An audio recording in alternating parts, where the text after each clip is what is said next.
നമസ്തേ. നേപ്പാളിൽ നിന്നും ഞാൻ നിങ്ങളുടെ സ്വന്തം ബോബിയാണ്. അപ്പോൾ ഞാൻ ഇപ്പോൾ ഈ വീഡിയോ ചെയ്യുന്നത് എന്താണെന്ന് വെച്ചാൽ ഒരു പ്രധാന കാര്യം അറിയിക്കാൻ വേണ്ടിയിട്ടാണ്. ഞാനിപ്പോൾ നാട്ടിലെ മൂവാറ്റുപുഴ പൈങ്ങോട്ട് പഞ്ചായത്തിലെ എൻ്റെ വീട്ടിലാണ്.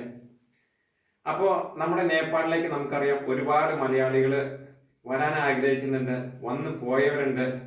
അപ്പോൾ അവരൊക്കെ അഭിമുഖീകരിക്കുന്ന ഒരു പ്രധാന പ്രശ്നമാണ് നേപ്പാളിൽ ഗൂഗിൾ പേ ചെയ്യാൻ പറ്റുമോ, നമ്മുടെ അക്കൗണ്ടിൽ നിന്നും, അതായത് ഇന്ത്യയിലെ അക്കൗണ്ടിൽ നിന്നും നേപ്പാളിലെ അക്കൗണ്ടിലേക്കോ അല്ലെങ്കിൽ QR കോഡ് സ്കാൻ ചെയ്ത് നമുക്ക് പൈസ ട്രാൻസ്ഫർ ചെയ്യാൻ പറ്റുമോ എന്നുള്ളത്.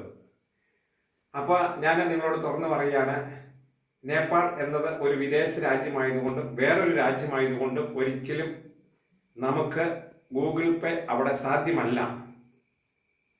അതേപോലെ തന്നെ നമ്മുടെ അക്കൗണ്ടിൽ നിന്നും നേപ്പാളിലെ QR കോഡ് സ്കാൻ ചെയ്ത് പൈസ ട്രാൻസ്ഫർ ചെയ്യാൻ സാധിക്കില്ല. അപ്പോൾ ഒരുപാട് പേര് നേപ്പാളിൽ വന്നിട്ട്